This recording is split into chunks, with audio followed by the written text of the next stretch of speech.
Well, I think that's everybody here for now. Okay, so it's actually first actual math talk for this semester. And we have Kevin Dilks, who's a postdoc here, and he'll be telling us a little bit about Mersenne primes. Okay, so thank you all for coming. So we're going to be learning about Mersenne primes, which are the really, really big ones. So first we're going to go over some background and history about people discovering them in the past. Then we're going to go through some of the methods that are used to try and find these things. So the first thing we're going to talk about is trial factoring, just how you try and find small factors of these numbers. Euler's row method, which is when you're trying to find smooth factors. Things that where, like, if you subtract one from the prime, you have a whole bunch of small prime factors. Then we'll talk about Lucas sequences and some of the arithmetic behind those, which are used to come up with a really efficient primality test for Mersenne numbers. And then we're going to talk some about the fast multiplication that you need to do to be able to do these computations in a reasonable amount of time. Okay, so first of all, a Mersenne number is a number of the form 2 to the n minus 1. So it's 1 less than the power of 2. And if it's prime, we call it a Mersenne prime. So first of all, if it's going to be a prime number, then we need our exponent to be prime.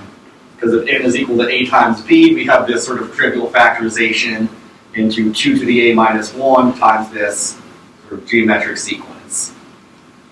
So that means that all Mersenne primes have to have prime exponents. But if you have a prime exponent, it's not necessarily going to be prime.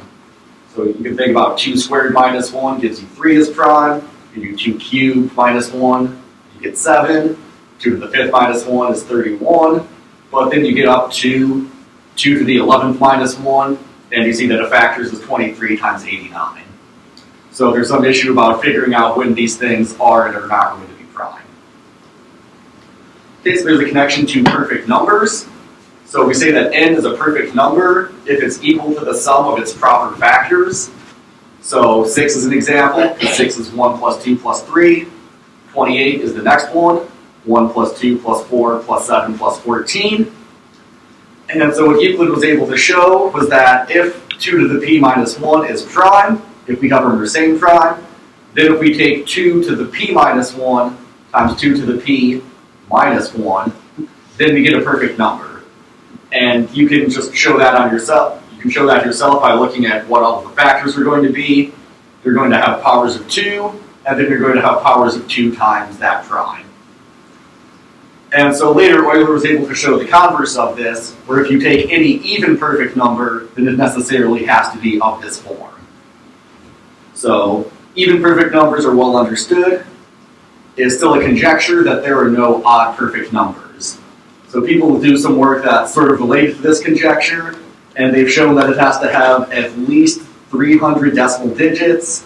If you look at its prime factorizations, it has to have like at least 13 distinct prime factors, and with exponents greater than something if you don't have like 3 as a factor, and they have all of these really bizarre properties that an odd perfect number would have to have, but no one can actually show that they don't exist. So that's sort of an interesting tangent. Okay, so history is sort of broken up into the pre-computer and the post-computer era. So in the 1600s, the French monk Mersenne compiled a list of Mersenne primes for exponents p up to 257. But he did a really bad job because he missed 3 of them and incorrectly included 2 that were actually composite. So it's somewhat unfortunate that they are named after him. Okay, so then in 1876, Edouard Lucas, actually not sure if it's supposed to be Lucas or Lucas, because I think he was Spanish, so I don't know how they would pronounce the S. But in any case, so his name was mentioned for title of section 4.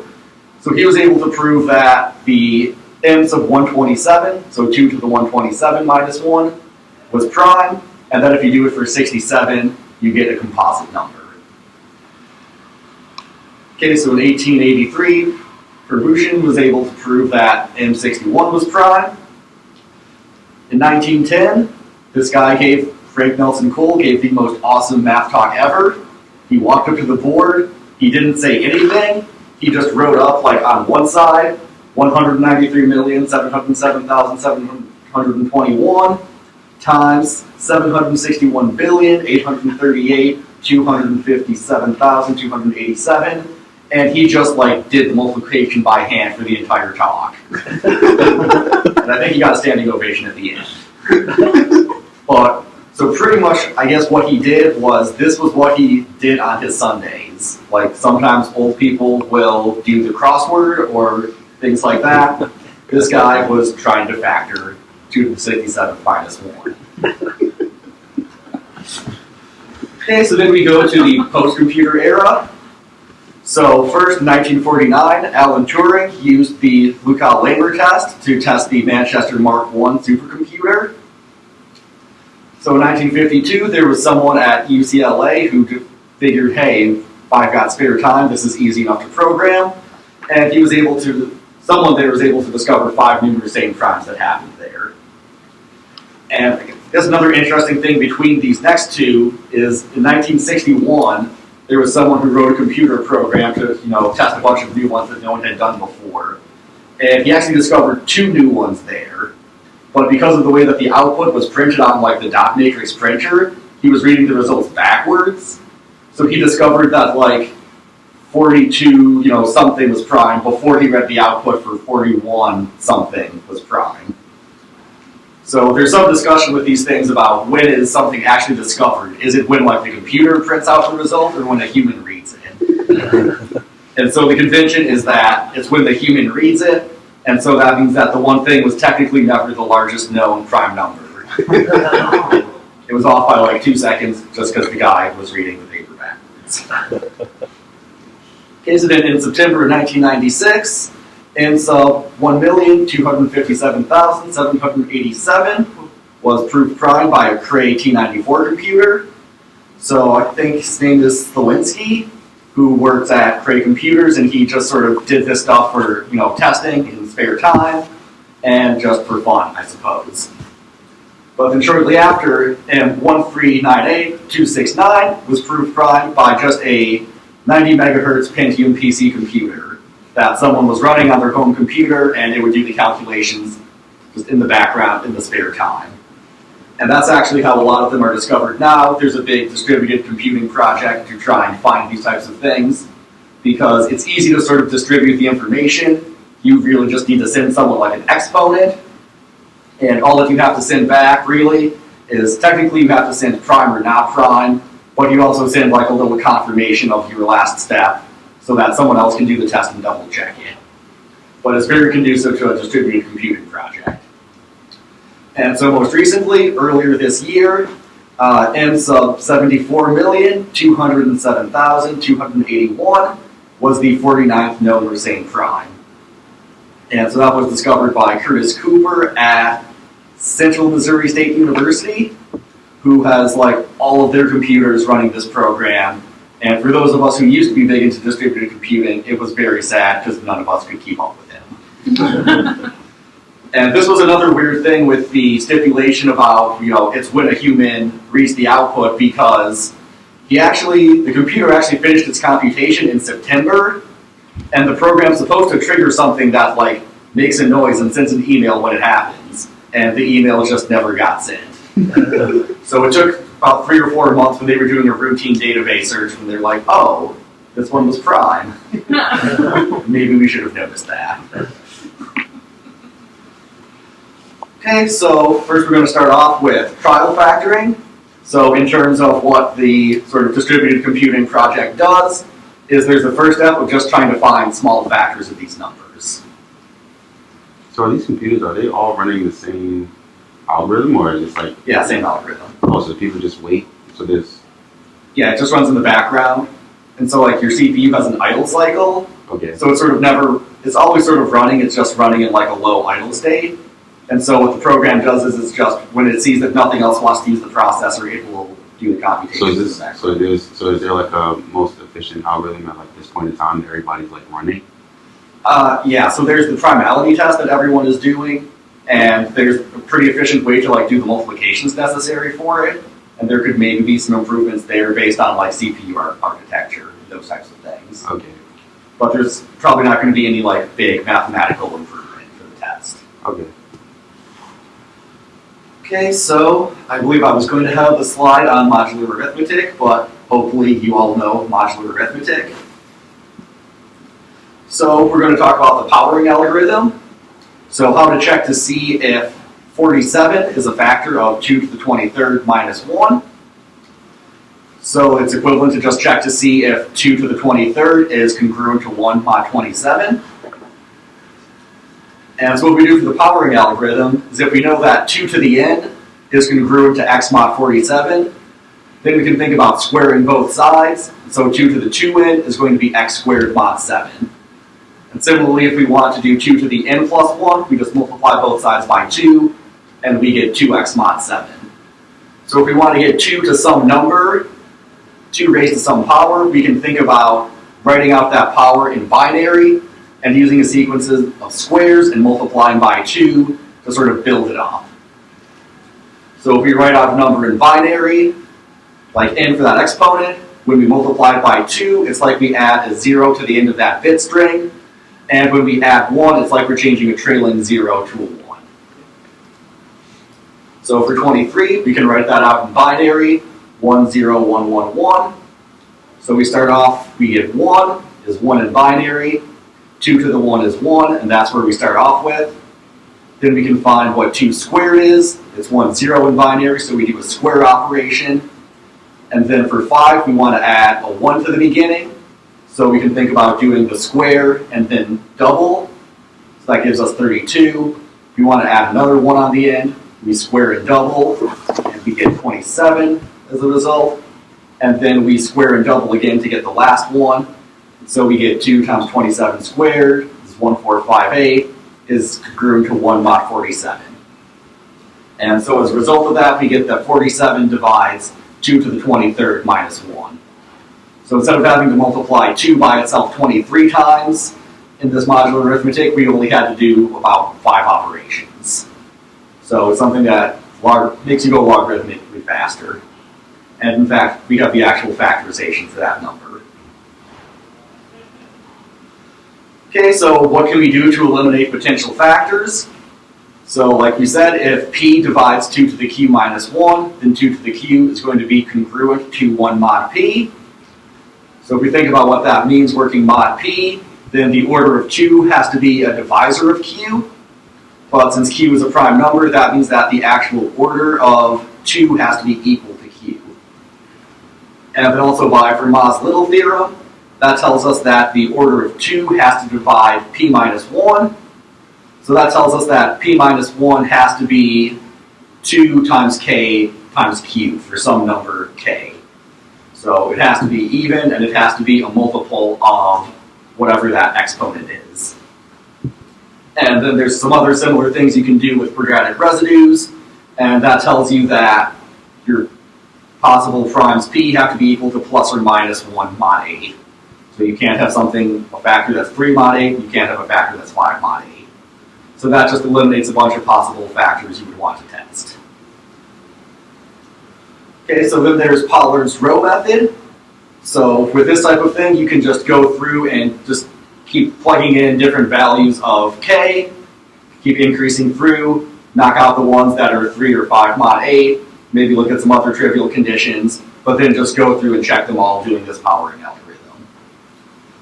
And actually, somewhat recently in terms of the distributed computing project, they've gotten a lot more efficient at factoring, because this is something that's highly parallelizable, so you can actually do this on graphics cards really well.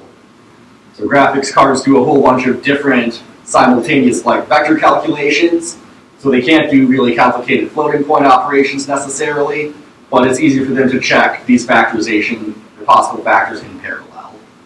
So we've gotten really good at eliminating factors recently. So another more complicated method we can do is Pollard's row method. So this will try and find prime factors where p minus 1 is really smooth. And so things get sort of a little confusing in this section, because usually we talk about potential Mersenne primes as being 2 to a prime power p minus 1. In this section, p is going to represent a possible prime factor, and n is going to be our 2 to the p minus 1, the number that we want to factor.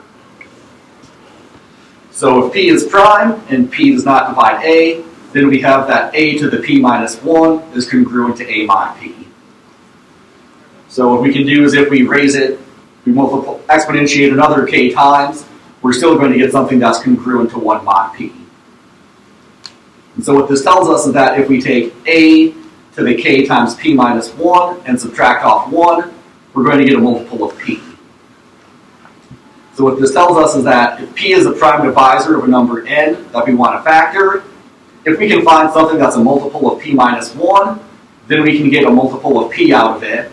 And it's highly unlikely you're going to pick the right multiple of p so that the complementary part so that it comes out to be n. And so what you can do with that step is you can do a GCD, take the GCD of this multiple of p and n, and you're going to get p. And so since we're doing this GCD operation at the end, really we don't have to find out what this really big multiple of p minus 1 is in the integers. It's enough to just work mod n, and you sort of keep things at a reasonable level at all steps. Okay, so an example of how this works. So we choose some bound, b1, and so let e be equal to 2 to the e2, 3 to the e3, all the way up to b, where b is the biggest prime that's still less than b1, and you add these exponents, so 2 to the e2 so that you get close to b1. And so the idea is that if p minus 1 has a whole bunch of small prime factors, then we're just going to take all possible prime factors. So if p minus 1 just has small prime factors, this e is probably going to be a multiple of it. There are some weird situations where this doesn't quite work. If you have a factor with repeated multiplicity that's less than root b1, then it might not hit it, but it's not going to happen that often. And so then what we need to do is, so if this e is going to be a multiple of p minus 1, then we can take the GCD of a to the e minus 1 and n, and it should spit out a non-trivial prime factor. So we have to do some special considerations for Mersenne primes. So we can't have a be equal to 2, because our number n is also going to be 2 raised to some power, and there's sort of number theory that says you're always going to get 1 at the last step, and it's never going to give you a factor. And the other thing is that we know that if n is 2 to the k minus 1, we knew that all of our factors were going to be 2 times some number times our exponent plus 1. So we know that p minus 1 is always going to have our exponent as a factor in it. So we have to remember to add that in. Okay, so as an example, let's try and factor 2 to the 29th minus 1, where we have our bound b1 is equal to 10. So for our e, we want 2 cubed times 3 squared times 5 times 7. So those are all of our primes less than 10. And then we have to remember to throw in 29 because 29 is our exponent. And since a equals 2 doesn't work, we just go to a equals 3, because you might as well start small. So we think about sort of doing like our powering algorithm. So if we want 2 cubed, we take our first thing 3, we square it, square it, square it. We take that result, we want 2 powers of 3, we cube it, then we do that to the 5th, then to the 7th, and then to the 29th. And if we wanted to, we could make each of those steps go faster again using our powering algorithm.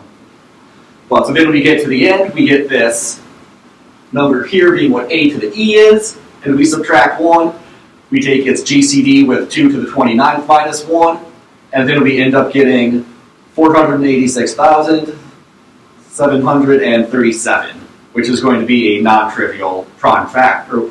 It's going to be a factor, I suppose. And so we get this sort of factorization.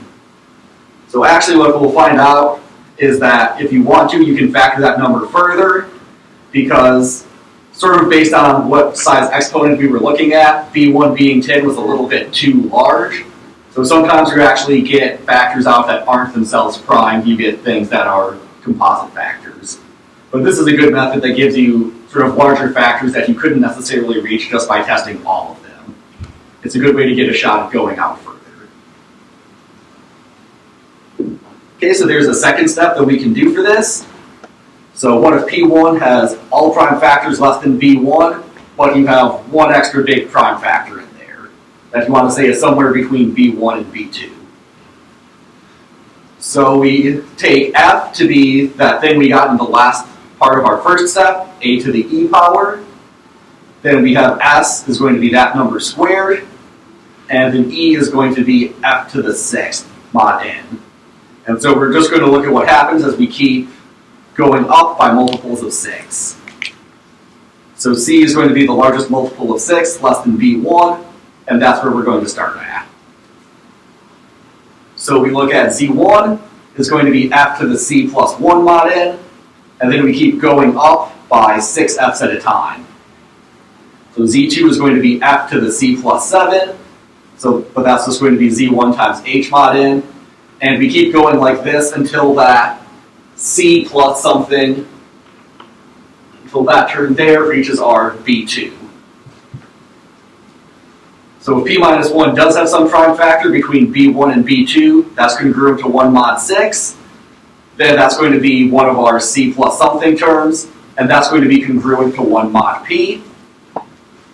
If P minus 1 has a prime factor in that range that's 5 mod 6, then we can sort of take our Z and just multiply by 2 to shift from being 5 mod 6 to 1 mod 6. And then you can see that you're going to have some ZK that's congruent to S mod P. So that means you can compute all of these numbers. And so if you have this additional prime factor in there, then one of these numbers is either going to be congruent to 1 or to S mod P. So to get something that's going to be a multiple of this thing P, you just take Z1 minus 1, and then Z2 minus 1 and Z2 minus S, times Z3 minus 1, Z3 minus S, and you take the product of all of those things. So if it satisfies those conditions, then one of those is going to be congruent to 0 mod P, and so that big thing is going to be a multiple of P, and now you can do the GCD to get that. So this is another step you can do that gives you an additional shot at getting more potential smooth prime factors. Okay, so Lucas sequences. So after we do trial factoring in Pollard's row method, at some point you just say that it's not going to be worth trying to factor anymore. So if you think about trying to do a brute force factoring, if you have something that is tens of millions of digits long, it would take a really long time to test all of the possible primes up to that point. So you're not going to want to try and do a brute force calculation. So there actually is a method that you can do in a relatively short amount of time that will say this Mersenne number is prime or this Mersenne number is composite. And so they sort of know roughly how long those tests are going to take, and so they just weight the probability of finding a factor using one of these methods versus how long it would take to do the full primality test. So they have some good estimates about how likely they are to find a factor. Like the chance of finding a factor between 2 to the n and 2 to the n plus 1 is going to be roughly like 1 over n. So you can do some simple calculations and figure out when it's not going to be worth factoring anymore. Okay, so for Lucas sequences, so it's a sequence of numbers given by a second order linear recurrence with constant coefficients. So just u to the n plus 1 is p times u to the n minus q times u to the n minus 1. And so finding the solution to this is similar to having a second order homogeneous linear differential equation with constant coefficients, where you just plug in an exponential and you find out which sort of constants work for that, and your solution space is going to be two-dimensional. So we can do that same thing here. You assume that your u sub n is the form lambda raised to some power. You can see that's going to satisfy that recurrence if it's a solution to this quadratic equation. And so you have lambda is going to be p plus or minus root d over 2, where d is this discriminant value, p squared minus 4q. And so a general solution is going to be some linear combination of powers of those two types of things. So a plus b, a lambda plus n plus b lambda minus to the n. And if you have a repeated root, you have to multiply one of the sequences by n. And so if you've seen the special case we're going to be considering is when p is 1 and q is minus 1. You can see that this is And for specific initial conditions, this will correspond to the Fibonacci sequence.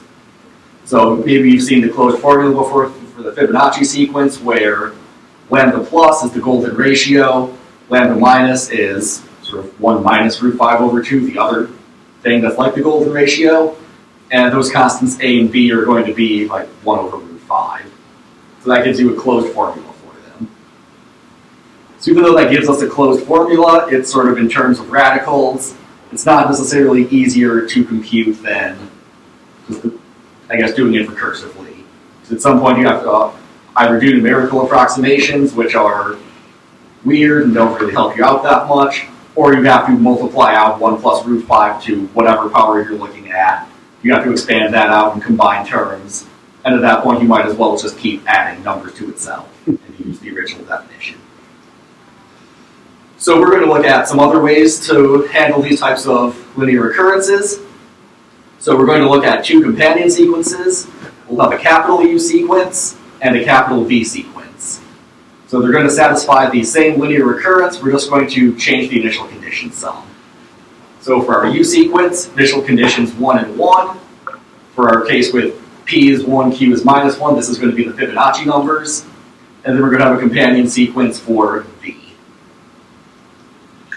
And so we can go through and explicitly sort of solve what are the constants going to be for this. So U sub n is going to be just the positive eigenvalue to the n minus the negative eigenvalue to the n divided by that constant, so that we get things nice at the beginning. And then V sub n is going to be the sum of the powers of those two eigenvalues. And so we get some nice things out of this if we combine these two equations, so that lambda plus minus lambda minus in the denominator is really root d. So this says that Vn plus or minus Un root d divided by 2 gives us lambda plus or minus to the n, based on whether we have the plus or minus in that first part.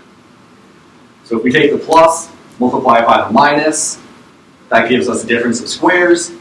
And we get this nice thing that Vn squared minus d times Un squared is equal to 4q squared.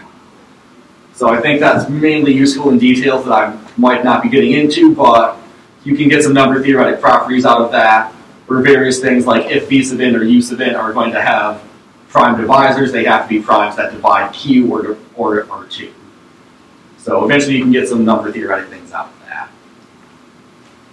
Well, what I think is more interesting is the matrix interpretation for how to deal with these types of linear recurrences.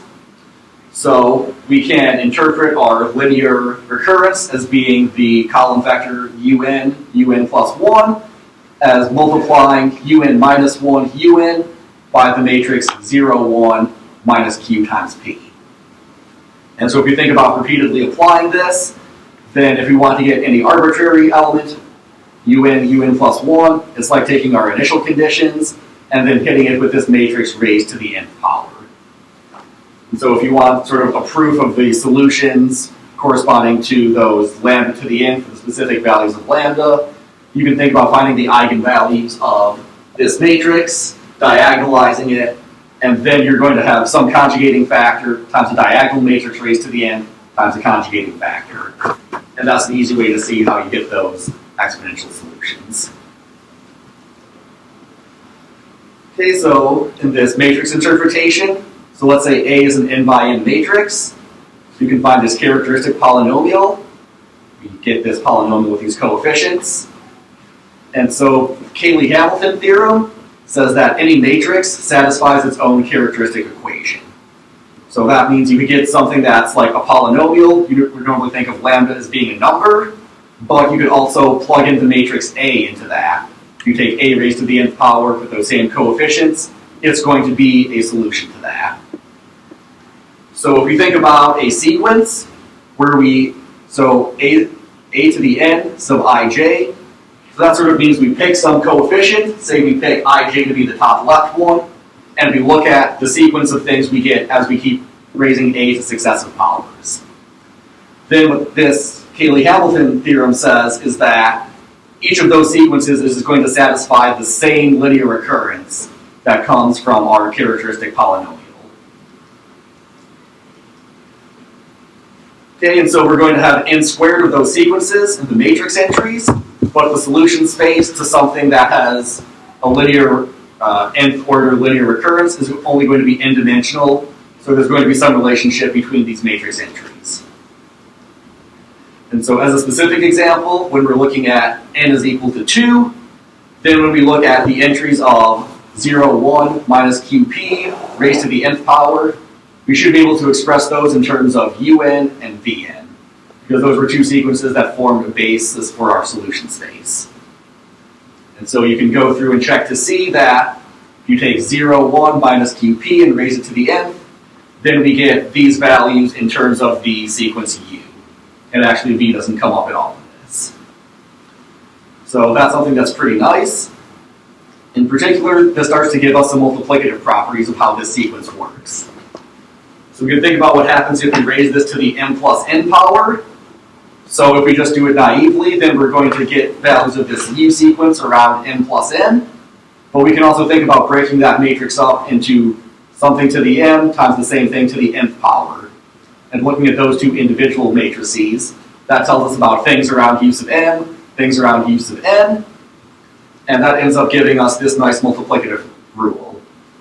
So if we want to know what u of m plus n is, it's enough to sort of know the values around m and n plus 1. So as a nice special case, if you set m to be equal to n, then what are we going to have? That's going to be a u sub n, that's going to be a u sub n. So you can see that u sub 2, or u sub n, is going to divide u sub 2n. If you set m to be equal to 2n, then at that point you can see that u sub n divides u sub 3n. And just by induction, you can see that u sub n is going to divide u sub kn. And I forget the fancy term for what this type of sequence is, like a divisibility sequence. But it is interesting to point out that this is going to be something that's true. Like we said, our prototypical example for u is going to be the Fibonacci numbers. So if you want to, you can go through and see, like, if you take the, I'm trying to think of the example that I did. If you take the 7th Fibonacci number and divide it by the 14th Fibonacci number, you get like that 13 divides 377. So it's pretty interesting that the Fibonacci numbers have this sort of divisibility property. It's not something you would immediately see by looking at the linear recurrence. Okay, so we have these issues of computational efficiency. So this sequence u sub n is going to be something that grows exponentially. So usually what we want to do is work modulo some power to keep things kind of restricted. And so for our previous relation, that let us compute our sequence in logarithmic time instead of linear time, using sort of our similar powering algorithm before.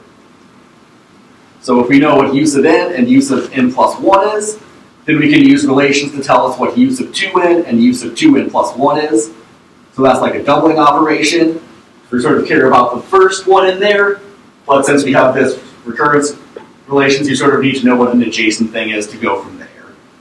So that gives us a doubling, and you can also, if you know u sub n plus 1, you can use the recurrence to get u sub n plus 1, u sub n plus 2, which is like a sidestep operation, and you can combine those to do a doubling with sidestep. And it's really just analogous to what we were doing with the powering algorithm before.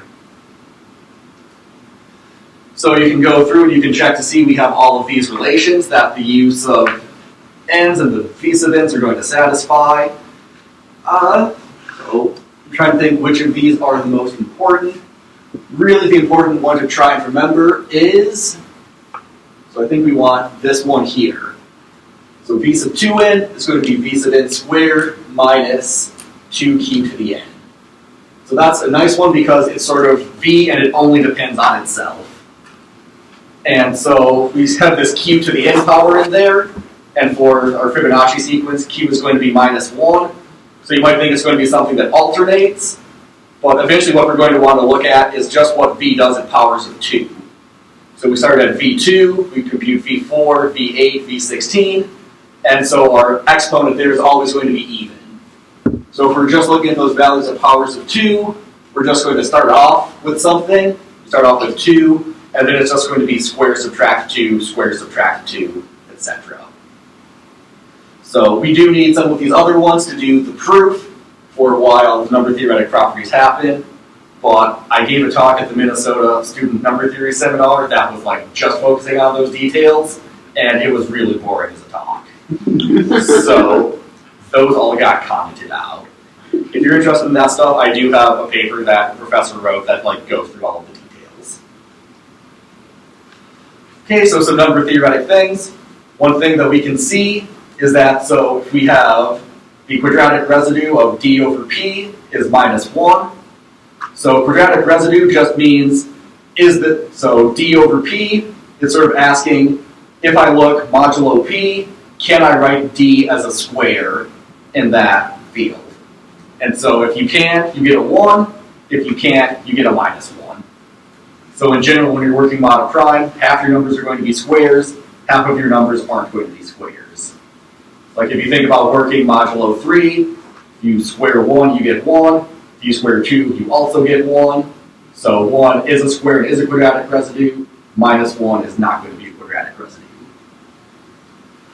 So one thing we can show is that if d our discriminant for our difference equation, if it's not a quadratic residue mod p, then if we take the p plus first element in this u sequence, it should be congruent to 0 mod p.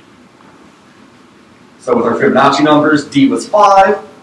We can take some number n. Can't remember exactly what that number corresponds to. I think it might be 2 to some power plus 1. But in any case, we can check to see that, so we have a quadratic reciprocity relation.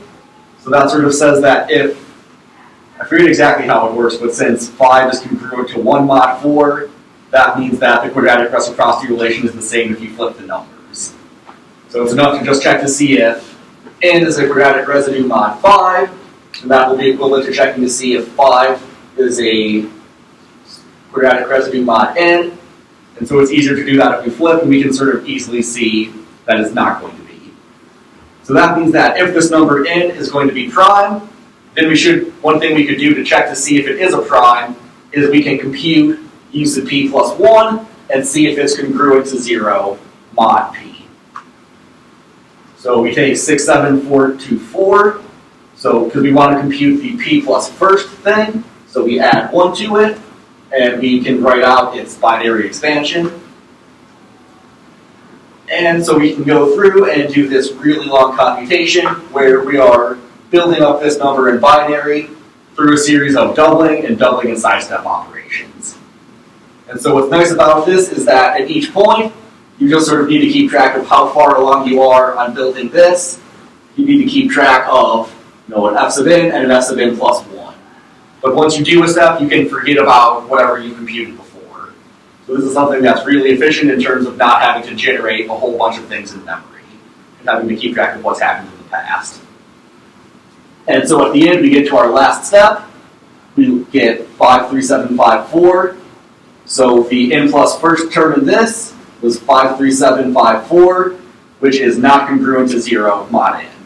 So that tells us that number we had was not a prime. And don't know the factorization of it.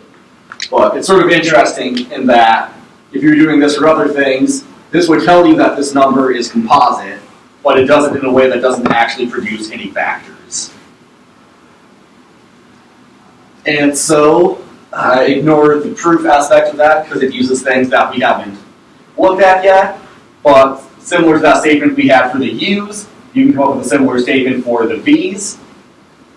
And so we care about, so we wanted things at like u to the p plus 1. So our p is going to be our like Mersenne number, 2 to a power minus 1. So we care about really the 2 to the p entry in this sequence. And so we can take our capital V sequence, so we want the 2 to the kth entry. And so we can just keep using that doubling operation.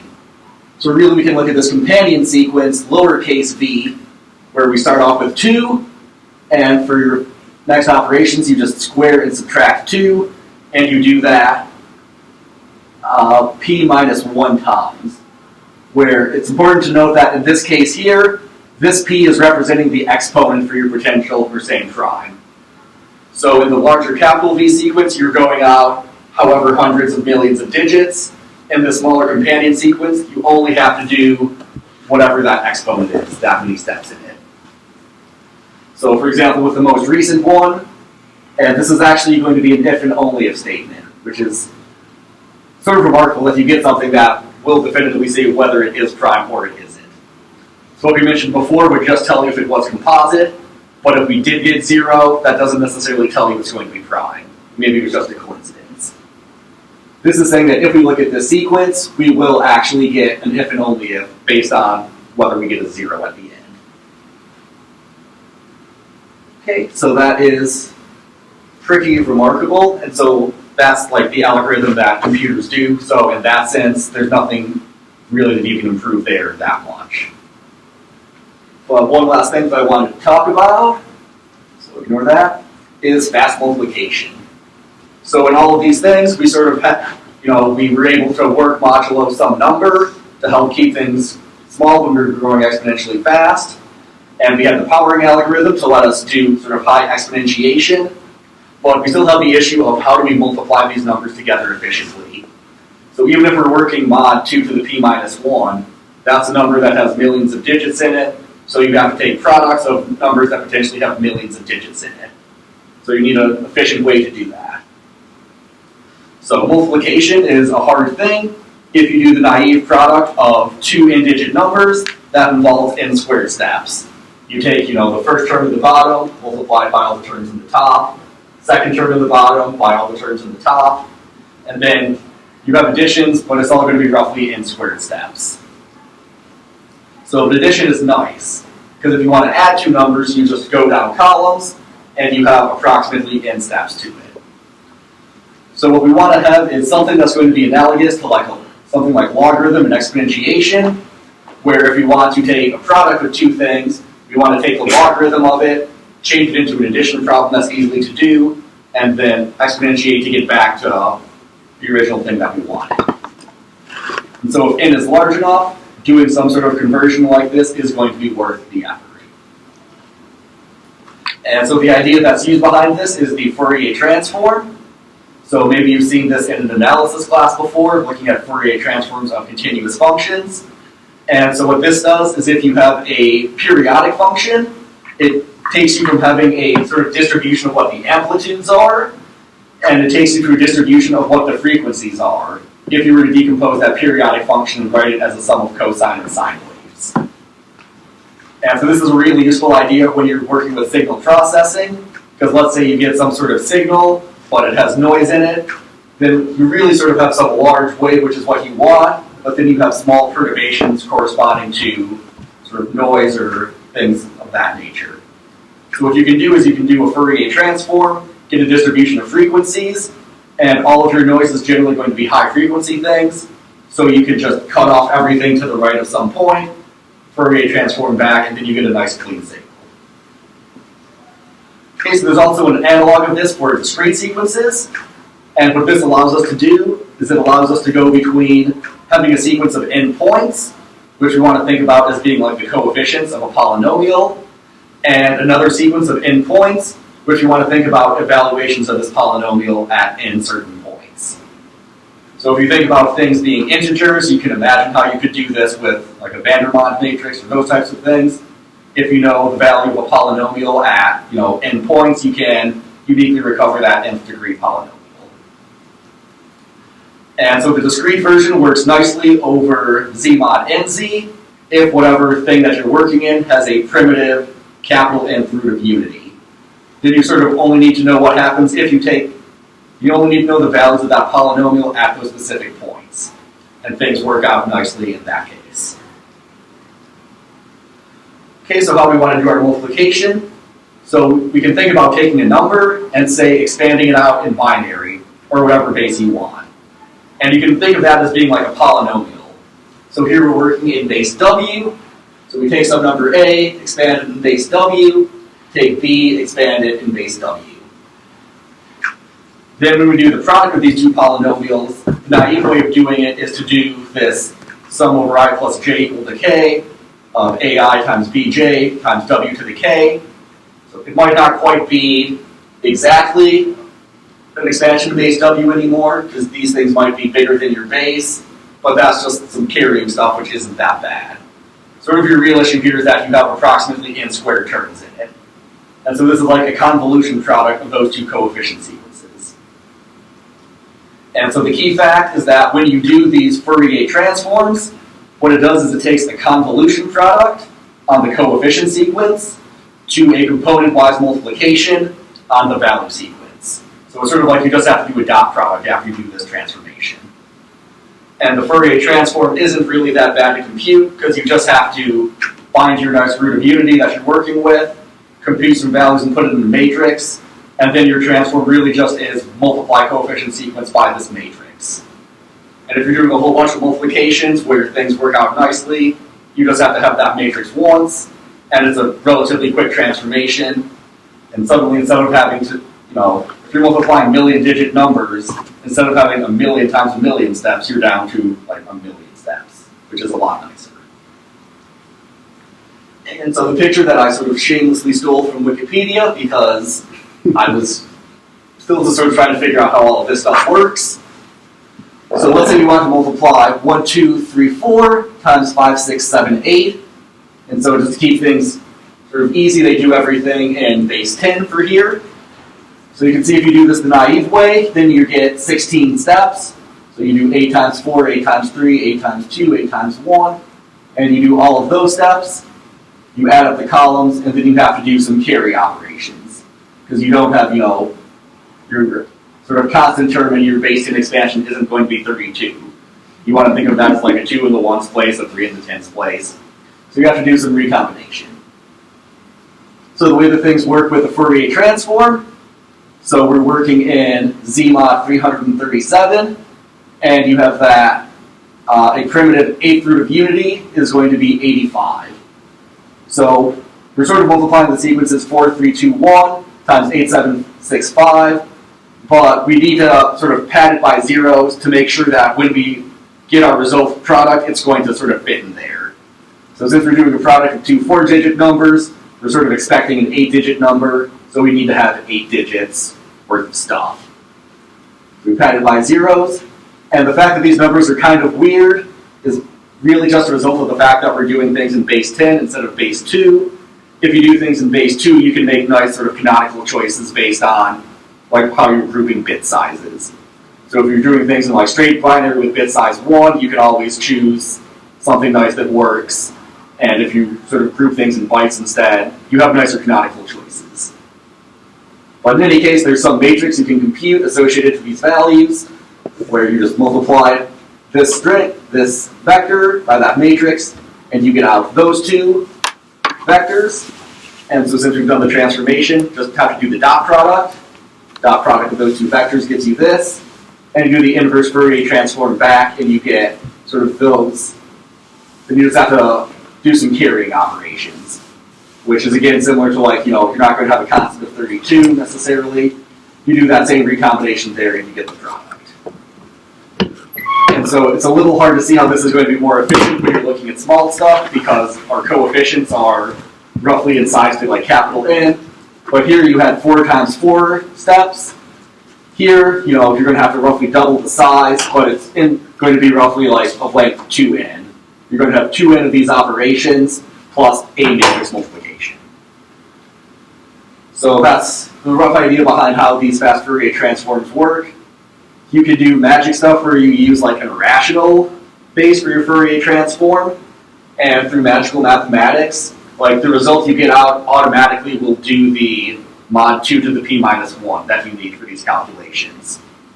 It somehow comes out of the fact that you're working over like the right type of thing, where just stuff that possibly disappears is exactly the stuff you'd want to throw away anyways. And so that's what the actual program does, just because it's a lot more efficient to do that using floating point operations specific to Pentium processors. So just acknowledgements. So most of like the math stuff, including a lot of the stuff that I got rid of, came from notes from Hugh Montgomery when I was at Michigan. And if you want to know more about this type of stuff, there's Mersenne.org. That's where like the project to try and find these things are. And some of the math stuff was posted by contributors at mersennewiki.org. Okay.